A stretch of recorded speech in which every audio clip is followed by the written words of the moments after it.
Hello, everyone. Welcome. Before I begin, I'll share a couple of procedural things. You will notice that the chat function has been disabled, but you're still able to reach us throughout the presentation. You can use the Q&A function to pose questions to our speakers throughout the presentation, which I encourage that you do. And also, if you run into any technical issues, you can pop a question into the Q&A and Jason or myself will assist you. We will make plenty of time at the end of the presentation for your questions to be posed to our fantastic speakers, so please make sure to post many questions. You'll also notice that there's a survey at the end of the webinar that will be posted in the chat, as well as made available to you via email. We do hope that you'll fill that out to let us know how you like this webinar and what you'd like to see in future webinars. You'll notice that this webinar is being recorded. This means it will be posted to Ava's YouTube channel shortly, so you can revisit and share this, and also revisit any of our previous webinars.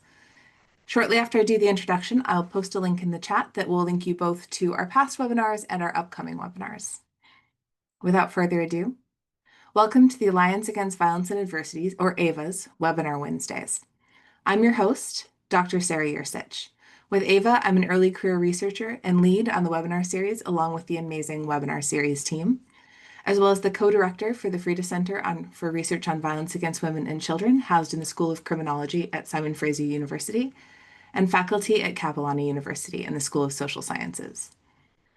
I'm joining you today from the unceded traditional and ancestral territory of the Coquitlam First Nation, and on behalf of AVA, which is national, I want to begin by acknowledging that we encourage all Canadians and visitors to Canada to learn about the Indigenous peoples of the lands on which they live, work, or visit, and become engaged allies together. We, as Canadians, in the spirit of truth and reconciliation, respect the self-determination of First Nations, Métis, and Inuit peoples, and their rights and responsibilities in cultures, languages, and the pursuit of wellness.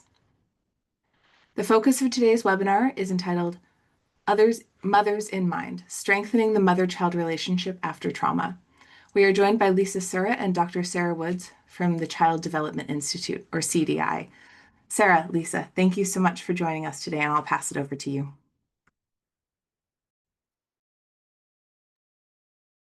Great. Thank you so much, Sarah. So as Sarah said there, today we'll be speaking about a program called Mothers in Mind at Child Development Institute. But first, I would like to do a land acknowledgement, noting Lisa and I are joining you from CDI, which is in Takaranto, now known as Toronto, which in Mohawk means where there are trees standing in the water.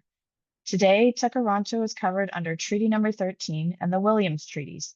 It is the traditional territories of many First Peoples, including the Mississaugas of the Credit, the Anishinaabe, the Chippewa, the Haudenosaunee, and the Wendat peoples.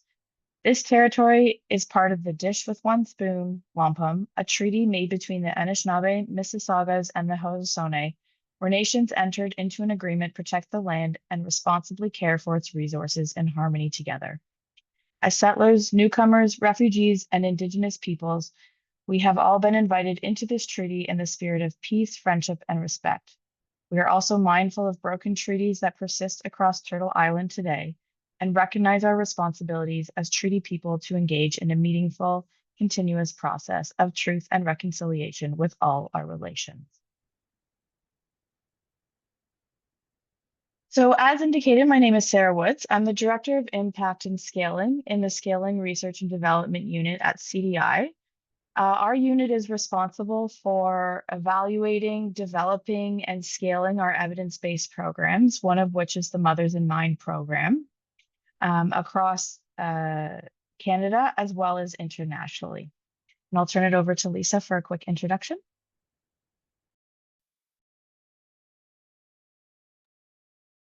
Hi, everyone. I'm Lisa Sura. I'm the clinical lead with the Mothers in Mind program.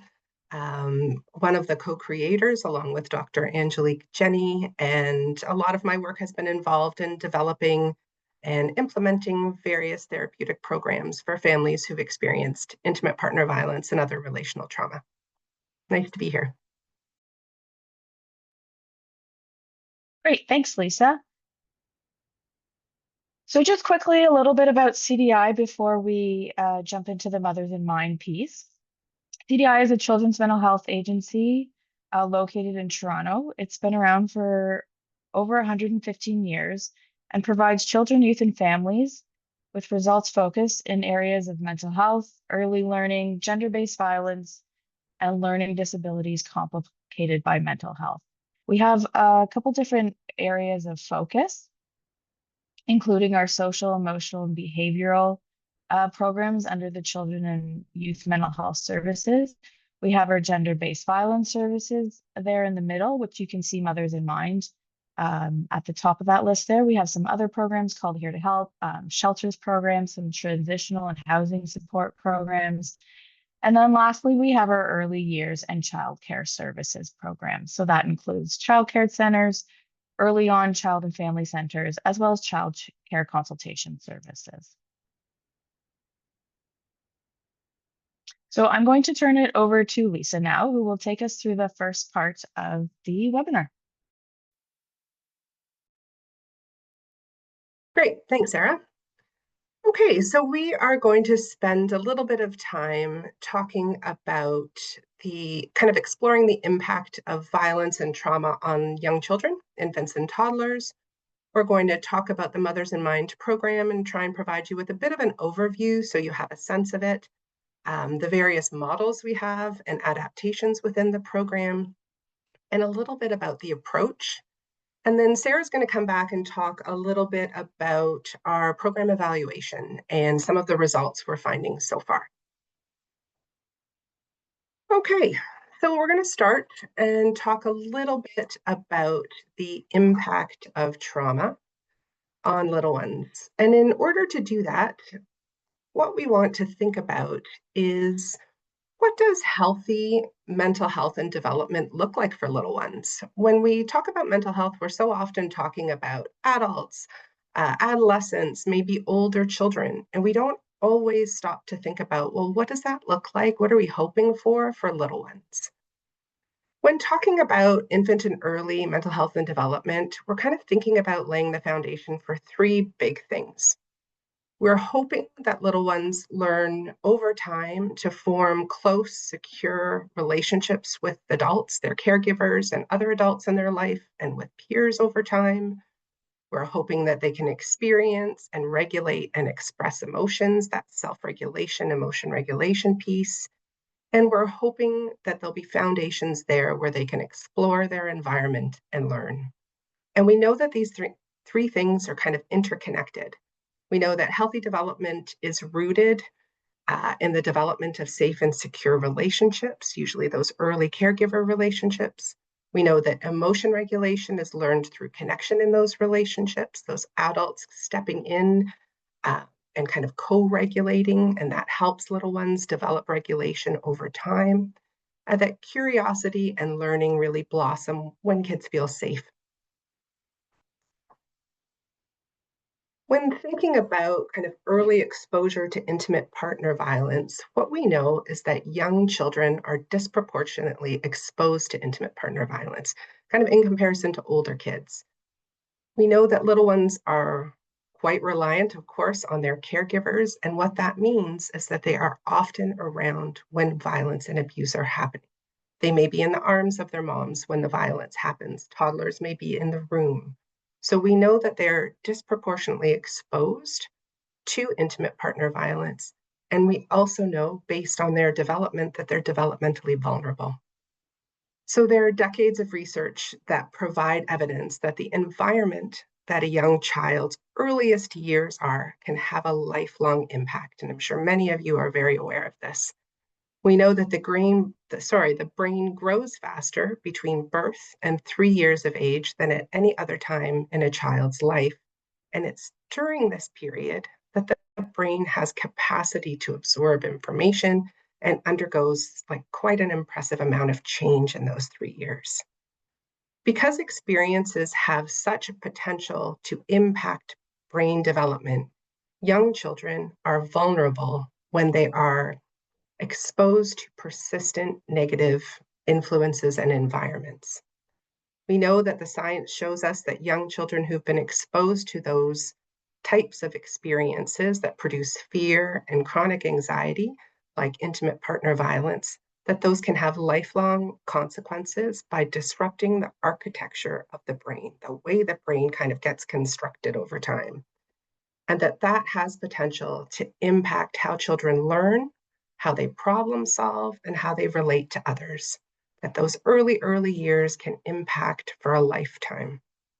So when we're thinking about the impact of intimate partner violence, for so long, people kind of believed that, well, infants and toddlers can't tell you what happened in a home, so therefore they may not be as impacted. And what we know now is that couldn't be further from the truth. They are more significantly impacted than older children, and it is something for us to be very aware of in our work and to always keep infants and toddlers kind of top of mind when we're thinking about intimate partner violence. The challenge right now is that we have this knowledge, but we also know that there's a significant gap in service for families who have infants and toddlers exposed. When thinking, just briefly about intimate partner violence, we can kind of take it back to pregnancy and what that experience can be like for a mom or a mom to be, a pregnant person. We know that pregnancy is a very vulnerable time, that intimate partner violence often begins in pregnancy or it escalates in severity during that time. It's a critical period, both for the physical and emotional safety and well-being of the pregnant person and the long-term development of that growing baby. We can think of a few things, few risk factors, just to kind of set the stage. So if there is an abusive partner in the home, in the relationship, often fear, there is control sometimes by that partner or restricted movement, isolation from others, and that may create a situation where pregnant people are unable to get the prenatal care that they want or that they need. We know that physical assaults directed towards pregnant people can impact the developing fetus and directly harm. And we also know that chronic stress and those elevated cortisol levels and stress hormones that are occurring in a pregnant person's body while they are experiencing intimate partner violence can affect the fetal brain development.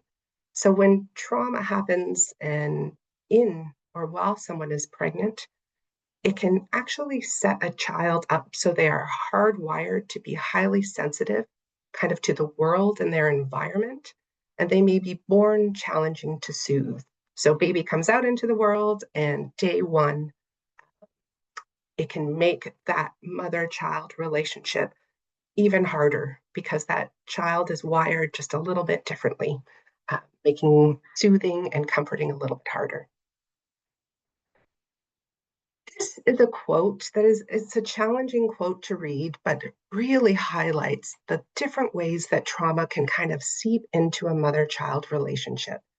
This is a quote from a mom that participated in Mothers in Mind a number of years ago. And so I'll read the quote just to kind of give you a sense of things. So this mom stated during an assessment, "I thought she was going to be dead when I was going to have her. I thought I was giving birth to a dead baby. Because he really beat me up really bad. Because I'm so anxious, giving birth is like a nightmare for me. Like the whole breastfeeding thing, I can't do it. I tried to, but I've got some mixed feelings about that." If we had time to kind of explore and reflect on these three sentences really, we could see a lot of the different ways, a lot of strengths that this mom has and her insight towards her child. We may have some worries that might be bubbling up about how the trauma may kind of impact that relationship over time, possibly. The sentence that always stands out to me is that first sentence. We hope that pregnancy is a time where moms to be are slowly developing a connection to their developing baby during those 9 months. But what if that wasn't safe for you to think about? What if you didn't want to build a connection with your developing baby because you didn't know if you were going to have the opportunity to parent that child? And so to be emotionally safe, you kind of disconnect from the growing baby that is happening inside of you. And then the baby is born, and you're kind of starting from this situation where you are needing to build this connection with a baby that you weren't expecting to parent. Trauma can get in these little ways and create kind of these unique circumstances that can make parenting a little bit harder. When we think about the impact of trauma on little ones, when little ones are exposed to chronic stress, we know that it can disrupt the body's stress response and affect kind of the day-to-day, their daily functions, day-to-day functions. You may see little ones that have challenges with sleeping. Infants and toddlers may have trouble falling asleep. They may have trouble staying asleep with frequent waking because their nervous system is on high alert. And you think about sleep and the importance of sleep for baby's growing body, but also for mom, right? When moms are underslept and under-resourced, that can make it really difficult day to day to be parenting a toddler and an infant. We also know that little ones can be impacted in their eating, refusing food or struggling to keep it down as their body kind of channels energy to survival rather than to digestion. And in more severe cases, we see that some children show us failure to thrive, that their entire sort of system has slowed in the growth. There may be poor weight gain, and those are kind of really very big red flags that this little one needs support. Developmentally speaking, trauma can delay progress in speech and language, in motor skills, in thinking and problem solving, in kind of curiosity and exploration. These are all things to be paying attention to when little ones have been exposed to intimate partner violence or other trauma. We also know that intimate partner violence can have a significant impact on play. So play is one of the most important ways children learn and connect with others, develop language, but it can really only happen when kids feel safe. A child's ability to play depends on how safe and secure their body and brain feel. And when there's fear, play often shuts down. Perpetrators of intimate partner violence may disrupt routines, punish moments of joy, limit space, time, materials for play. They might even undermine key relationships with siblings or other family members and community, all of which kind of erode that feeling of safety. As a result, little ones may become hypervigilant. They're constantly on alert for danger. They may learn that being loud or playful or expressive brings punishment, either to themselves or their caregiver, so they withdraw. So when it feels unsafe to explore and take risks and play, learning and growth can be impacted. We thought we would show you kind of a very simple example of how intimate partner violence can impact a child's play and development. This was a study done by the University of Washington, and you'll see a 15-month-old in a situation that is kind of mimicking an experience of someone who is intense in their environment and what the response is. It's interesting to pay attention to that child's vibe and kind of energy at the beginning, and then how it shifts and changes so quickly.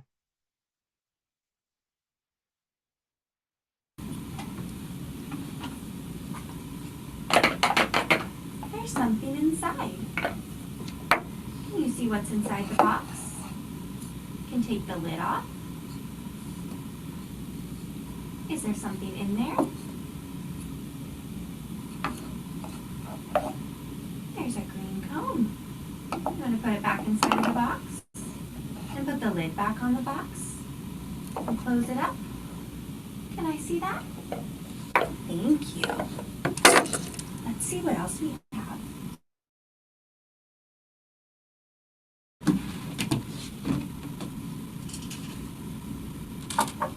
Look at this.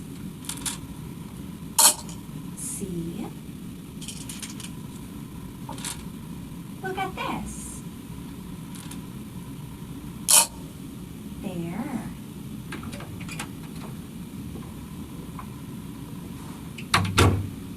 Hi, Teresa. I'm going to sit here and read a magazine. Okay. That's Kelly. Kelly's going to sit and read a magazine.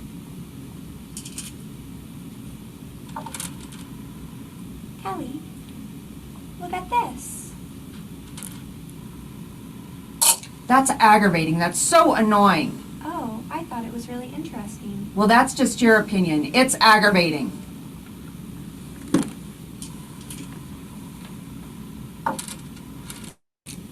Here.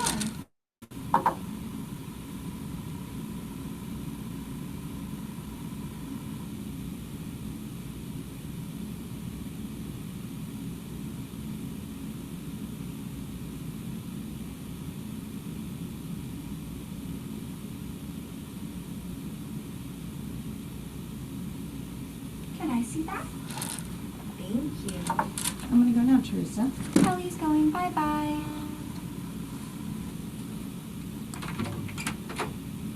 Kelly went bye-bye.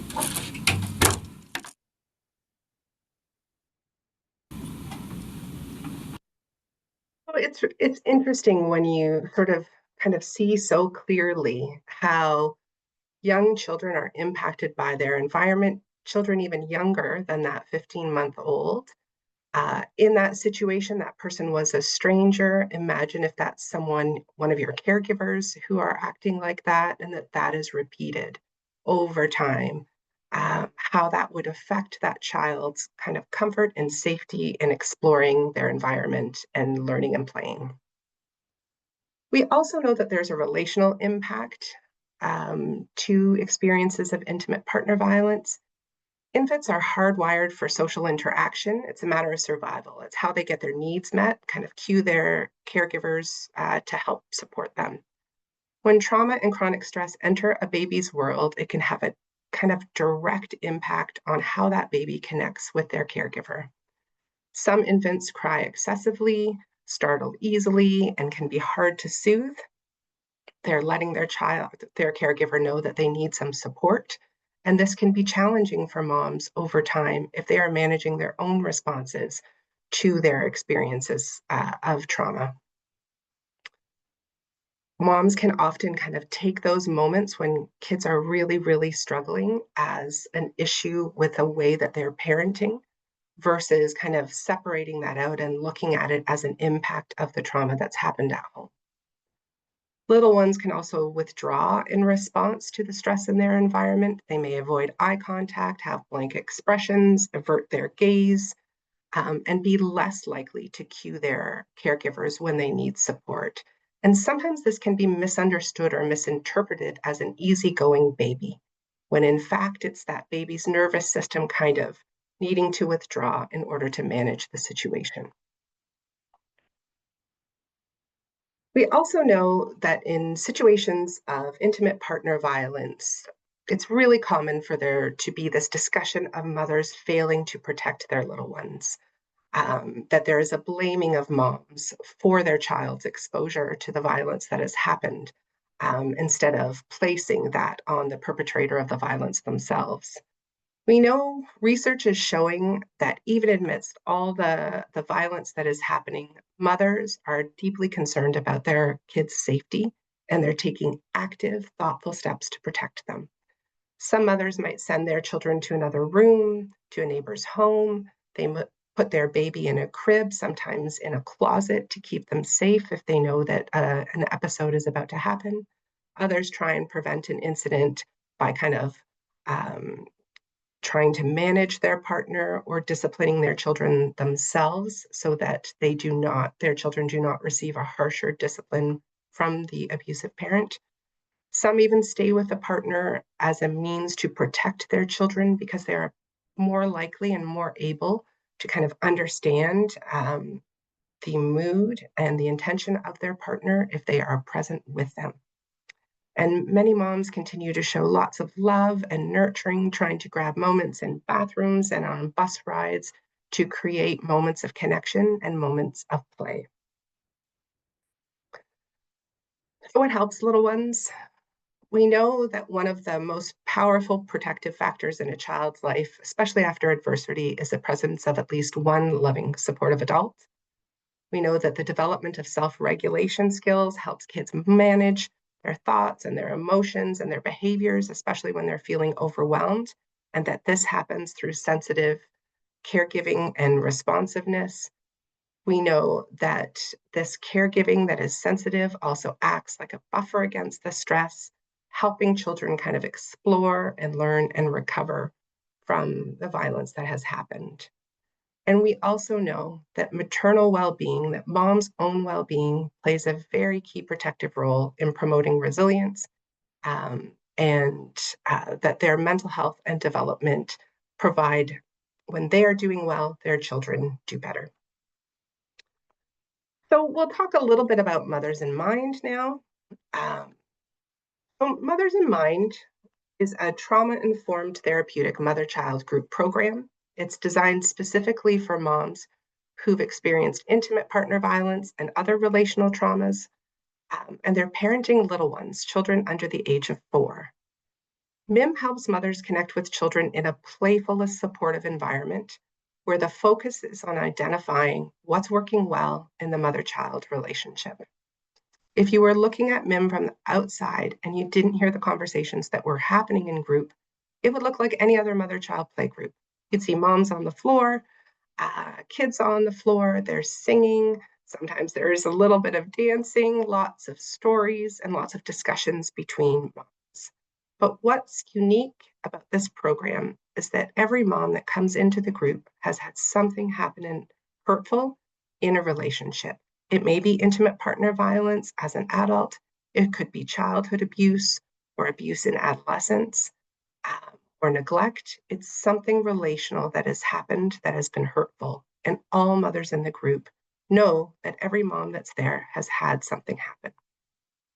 It's this knowledge that kind of opens up conversations and opportunities to talk about the impact that trauma may be having on a relationship, on mom's relationship with her little one, maybe even how she feels as a mom. We think about toddlers and tantrums. Tantrums are expected part of development. They are not easy parts of development, but they are expected. And most parents find tantrums difficult to manage, sometimes feel even powerless to know what to do next. Think about what a tantrum is like if you've experienced something hurtful. So if you've experienced something hurtful and your child is yelling, screaming, maybe kicking, maybe punching because they are really overwhelmed with their feelings, in that moment, you may actually be reminded of something hurtful that happened to you or someone who hurt you. And that child needs your sensitive caregiving response, but you're actually afraid in that moment. Mothers in Mind is a special place where you can talk about that, where you can learn that that's a really common response if you've had hurtful experiences. And there are things you can do to support yourself in that moment, to be kind to yourself, and to eventually move towards supporting your child.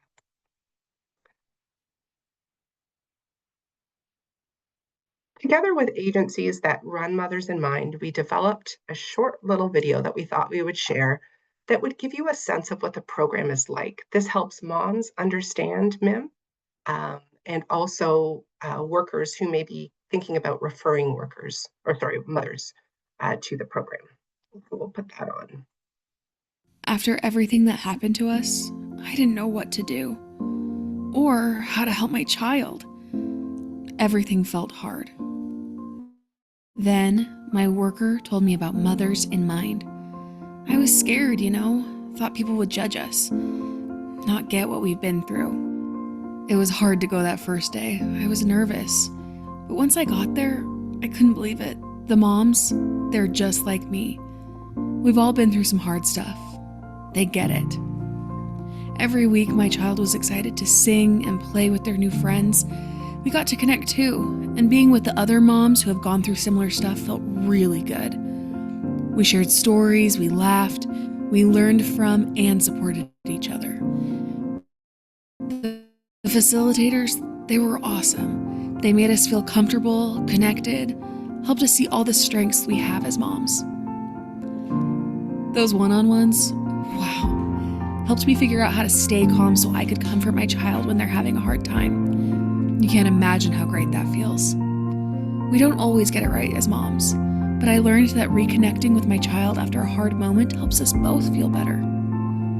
Because of Mothers in Mind, there's this feeling of hope, like a comfort in knowing that I can continue to help my child grow up healthy and that there are people who care about us and are here to help. Seriously, I'm so glad I joined Mothers in Mind. You should think about it. It really helped. Okay, I hope that helped to give you a sense of the program and sort of what it feels like. Mothers in Mind has three main models. It was developed as a community group back in 2005, which was a 10-session program.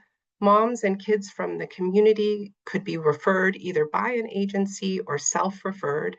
And eligibility really just looked at the child's age, under 4, and moms identifying for themselves that they've had something hurtful happen in a relationship and that they wanted support in kind of exploring that impact. Over the years in running MIM as a community group, we also really tried to do a 10-week program at one of our partner shelters that we worked with quite often. And what we found is that the 10-week model didn't work very well there. Moms who have moved into shelter due to violence are managing a lot of transitions, court appointments, trying to find housing, childcare. The 10-week program didn't work there, but moms were really interested in getting some support. So what we decided to do was develop a shelter drop-in program. This is typically a 6-week model that moms can come when they are able to. They do not have to commit to all 6 weeks. They can come once or twice or whatever works for them and be able to kind of get help in the moment. And then our last version of Mothers in Mind that we have recently developed, well, back in 2016, is the Mothers in Mind Child Protection Collaboration Model. And that is a model that is specific to moms who've experienced intimate partner violence and currently have an open file with child protection. That program looks at child protection and community help, mental health working together to support moms. And what we were finding that was happening with our community model is that moms would participate in this program, but it really didn't have a lot of impact on their overall child protection service plan. And so we tried to think about how can we work together so moms are able to kind of move things forward in their plan. And so as a part of this model, moms have the opportunity to choose to have meetings with their child protection referring worker to share their growth in the program, the shifts and changes, to have an opportunity with the support of the MIM team to ask questions about the next steps of their child protection plan. So those are the three kind of basic models of MIM. MIM has also been adapted for the urban Indigenous population of Toronto. This was adapted by Native Child and Family Services of Toronto to serve their community. At the heart of this adaptation are the Nenoches, or the aunties, that are providing support to families. They begin by focusing on the needs of moms and young children because relationships are always primary and first. Families, as a part of their participation in MIM, families' unique nations and identities are honored through the integration of language, of teachings, of Indigenous songs, sacred medicines, and the guidance of knowledge keepers. Sessions begin and end in a good way, and throughout the program, families receive bundles with medicines, Indigenous children's storybooks that support parenting and connection to culture. The evaluation also reflects culture. Feedback from moms is gathered through storytelling, through quilt making, and conversation circles. Each family contributes to a community quilt, takes a piece home that symbolizes their connection to something bigger. MIM has an overarching goal to strengthen the mother-child relationship after trauma, and we do this by focusing on two main areas: mom's well-being and maternal sensitivity and responsiveness to children. So for maternal well-being, we aim to help moms care for themselves, building self-compassion, stress management, and self-care, and accessing trauma-informed parenting information while they're in the program. We're focused on building connections between the moms to reduce isolation and to support kind of in connection. For maternal sensitivity and responsiveness, we work to enhance mom's ability to notice and respond to her child's cues. And we support moms in kind of boosting their own confidence around the parenting that they are doing. What makes MIM a little bit different is that we kind of have these three areas where we work. The key part of Mothers in Mind is the play group, like you saw in the video. It's an opportunity for moms to play in a supportive environment and get information around kind of how parenting is impacted. But what makes MIM extra special is it's a really small group. We've got 6 moms maximum in this group with their little ones, and we have 2 to 3 facilitators within the group.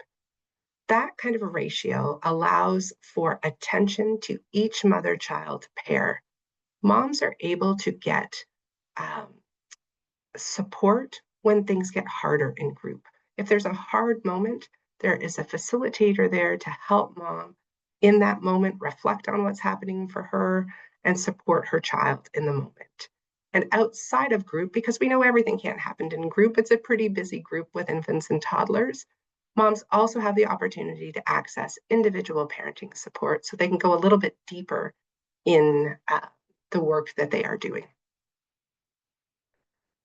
These are the components of Mothers in Mind, and as you'll notice, it's the components of a play group. We use circle times to help with regulation. We think about how music and movement can help regulate the body. We are doing that in this group. Discussions are really short, but there's an integration of trauma-informed information to help moms maybe see things differently. It's not big psychoeducation, it's just little drops of information. And there's an integration of stress management techniques that moms can use in their everyday parenting, whether it's trying to help get a kid to sleep or, manage a potential tantrum that might happen on a bus ride on their way to the mall. When we think about our approach, there are a few things to think about. As we talked about, we are focused on maternal well-being. We focus very heavy on how mom is doing, and that is the first sort of chunk of the group. We are exploring how self-care, how mom is able to take care of herself, but also what gets in the way of taking care of yourself. For many moms, self-care can feel unattainable. It can also feel, if you've been involved with some systems, that if you were to take care of yourself, somehow you're not putting the needs of your child first. We have these conversations and we talk about the barriers to self-care, and we look at how can you take care of yourself while you're taking care of your child, all the tiny little ways. We also integrate self-compassion into our discussions each week, and we do this very gently through a quote each week that helps moms think about how do they talk to themselves? How are they feeling? Are they feeling alone in this? And how can we help her feel connected to others? How are they feeling and paying attention to the feelings that they have, whether it's their child or things that happen during the day. So we're kind of taking some time to help moms build their self-compassion, because we know that when moms are compassionate to themselves, it's much easier to be compassionate to others. We focus on enhancing moms' stress management skills. We use window of tolerance as a helpful way to look at the impact of trauma. We all have a window of tolerance, that kind of zone where we are calm and clear-minded. We can think clearly and relate to others. But we know that trauma can really reduce that window of tolerance. So it doesn't take much to bump you out of that calm and connected place. For some moms, that can make it trauma can make it harder for them to stay calm and focused. It can also mean that they perceive danger more easily, and they may react to even small stressors with kind of feeling too much, hyper aroused, or feeling too little, shutting down. We are focused on developing stress management and techniques for moms, and little things like the self-compassion and the self-care help to actually widen mom's window of tolerance after experiences of trauma. We're also talking to moms about the things that they can do to help their little one have a wide window of tolerance after experiences of trauma. We have two main concepts that we're focused on, and these are kind of the last two things that we'll talk about in relation to MIM before the evaluation. We look at moments of connection. What is working well between a mom and a child? What are those tiny little things that are happening that facilitators see in group? And we're finding ways to identify those and reflect those back to moms so she can focus on that and build on things that are already working well. He really loves it when you rub his back like that. Oh, did you see the smile on her face when she heard your voice? Tiny little things that help moms see what's going really well. And then when we have created enough safety and relationship with mom, there's an opportunity to express and explore those harder parts of parenting in the moment. That can be happen at any time during group, and it can help mom, facilitators help mom reflect on what's happening for you in this moment, what's going on in your body, what's going on, what are you thinking about. Really sit there with mom during those harder moments, and then allow her to spend some time thinking about what do you think is going on for your child in that moment? What might be helpful to them right now? What have you done in the past that works? What doesn't work? How can we support you in that moment? And then where appropriate, we're spending time helping moms and kids reconnect or repair after a hard moment. Knowing, helping kind of nervous systems that might be up here kind of come down and be reconnected after a hard moment. All mom-child relationships have hard moments, and we're supporting moms kind of in the moment.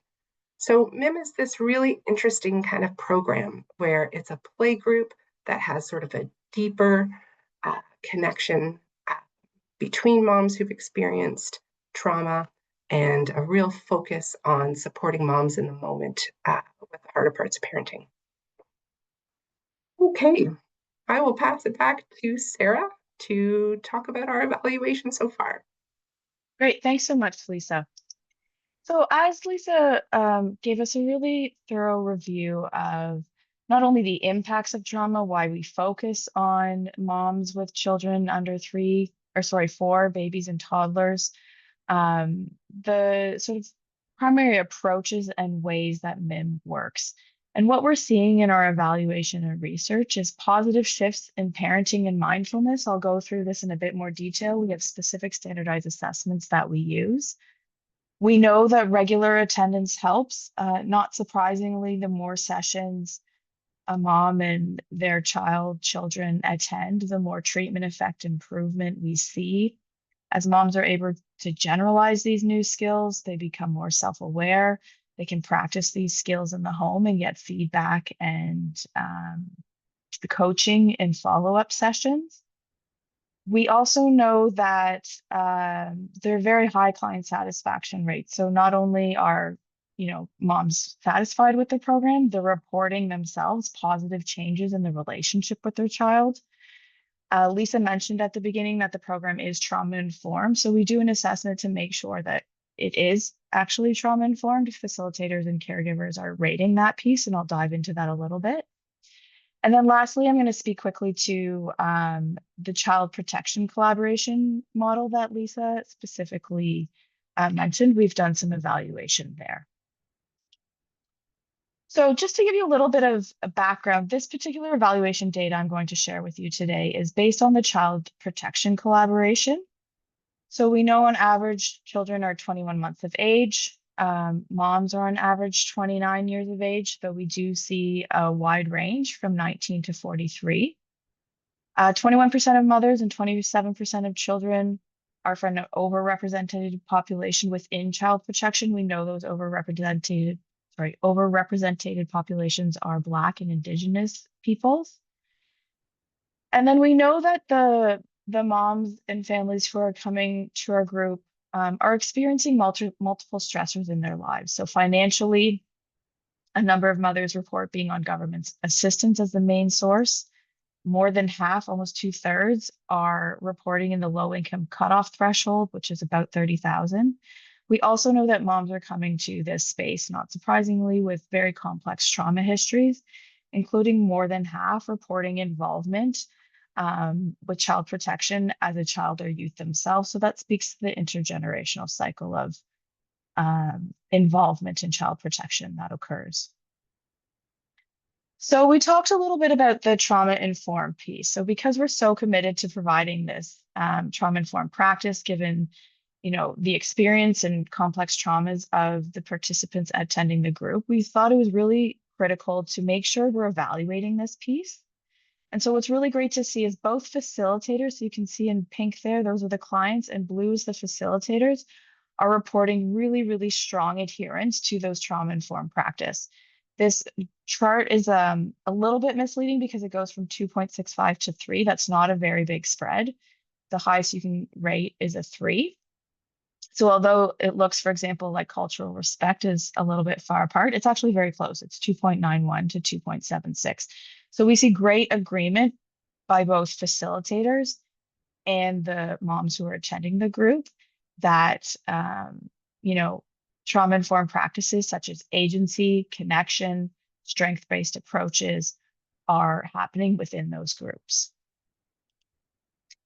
Then moving on to the outcomes piece, there's two sort of core components that we assess. One has to do with mindful parenting, and this is really related back to those pieces that Lisa was talking about, maternal well-being, that self-compassion, self-care pieces, and the work that's done to enhance sensitivity and responsiveness to the child. And then the second piece is about efficacy. So caregiver moms' perceptions of their own effectiveness as a parent.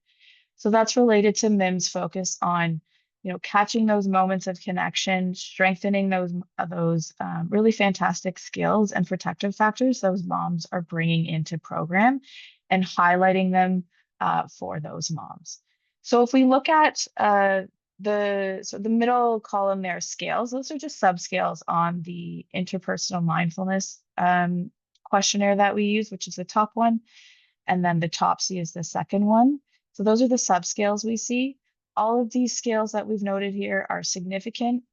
This just means that when we're seeing significant improvements before group to after group, so moms complete a set of questionnaires before the program, they complete another set of questionnaires after the program. Significant improvement means that this isn't by chance. And from the effect size, that speaks to the strength of the relationship. So typically in a community-based program, you would see 0.2 to 0.4 effect sizes. As you can see here, some of them we're seeing as high as 5.57, 0.67, and in particular, non-judgmental acceptance of self and child goes all the way up to 0.9. So these are really, really fantastic effect sizes. They speak to the strength of the relationship that we're seeing in our results. So by having these pieces, we also want to look at the qualitative information. So not only are what we're seeing in the numbers, the data, et cetera, what else are we hearing from the moms? So as I noted before, moms are really satisfied with the program. And here, I'm just going to read a couple quotes quickly to you to really get an understanding of what they're gaining from it.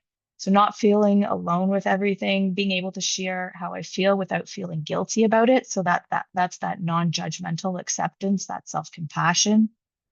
Consistency, support. This group feels like family to me now. No matter what has happened each day, they always have open arms and know exactly what to say to remind us of tools or give us new ones. The endless encouragement is incredible. So that speaks to, building mom's confidence as a parent, allowing them to feel like they have more control in the situation, more control in that parenting with their child. In terms of mothers reporting a positive change in their relationship with their child, they're saying, yes, I have. I feel that I'm able to use a lot of different strategies that were mentioned and incorporate them into my parenting. So that might be your stress management techniques that are discussed in the group. That might be reminding yourself that, there are strengths. There are some really positive things that you're bringing to your parenting strategies. And lastly, absolutely. I've been more understanding of my children's emotion and needs. I've been able to put myself in their shoes better and figure out exactly what they need in the best way for them. Before this group, I was an overstimulated hot mess. Like a couple of different things happening here.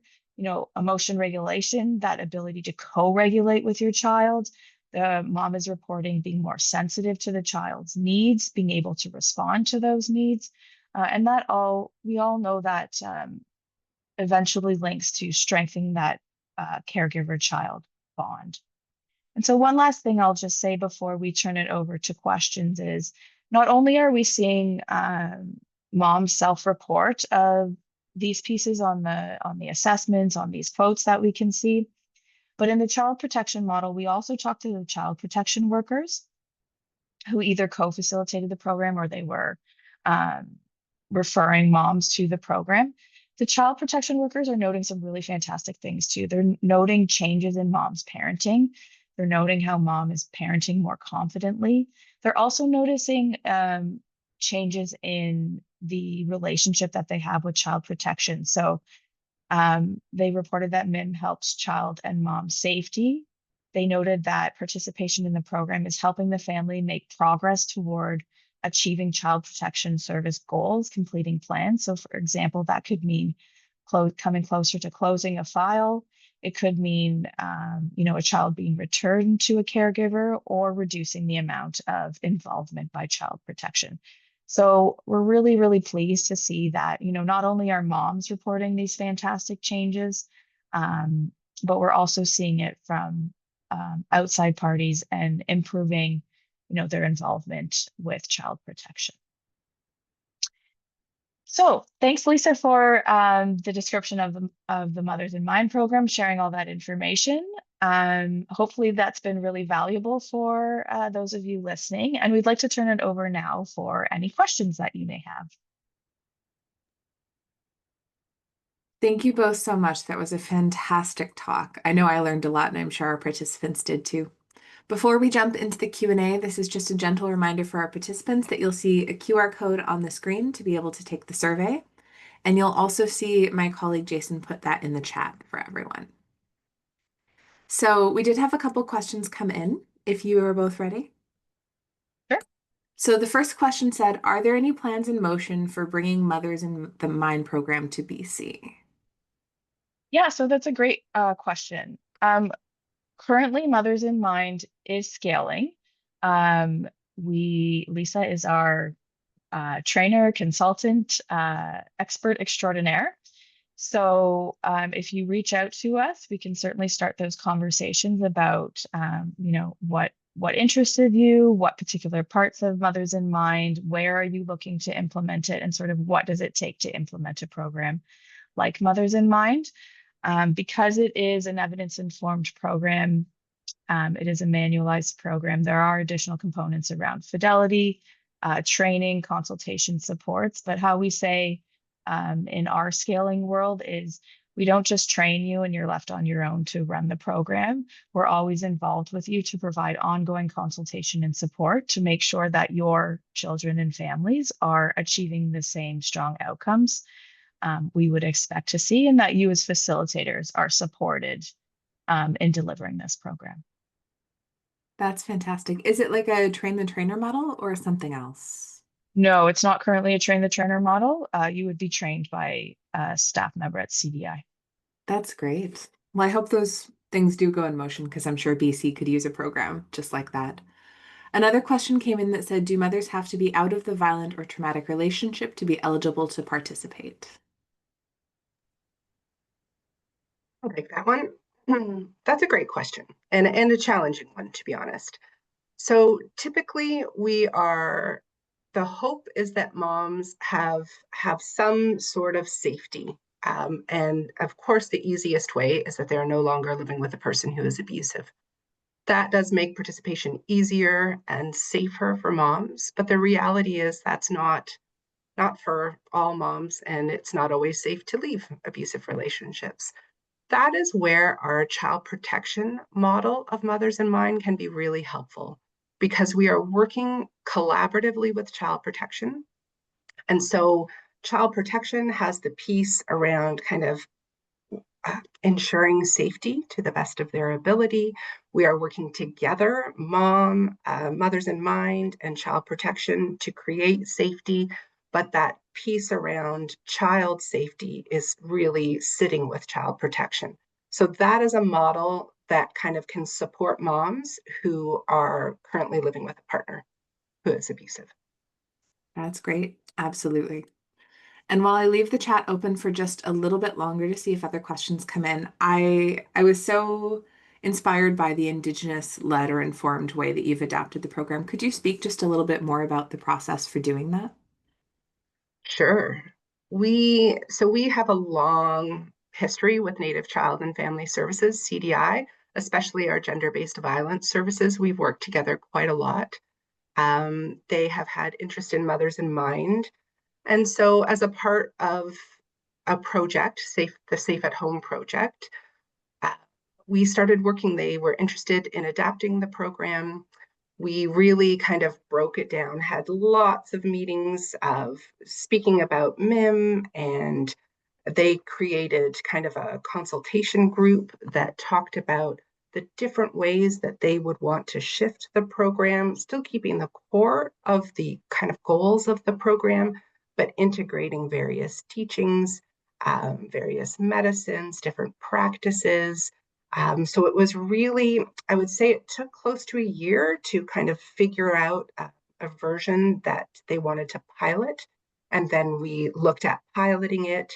There is Dr. Gladys Rowe, who is an Indigenous research consultant, was part of that and involved in conversation circles. I think we mentioned them in the presentation, providing moms with lots of opportunity to provide feedback on the program and kind of make shifts and changes based on that feedback.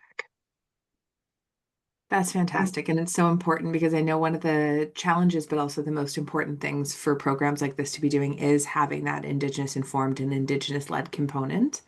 But I know that's also something a lot of programs are lacking. And so I was so inspired by the fact that it's part of yours.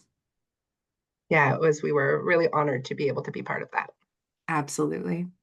Well, looks like no other questions have come in. So thank you both so much on behalf of both myself and Ava for such a fantastic presentation. It's been a Great. Thank pleasure. you. Thank Thank you you for so much. inviting us.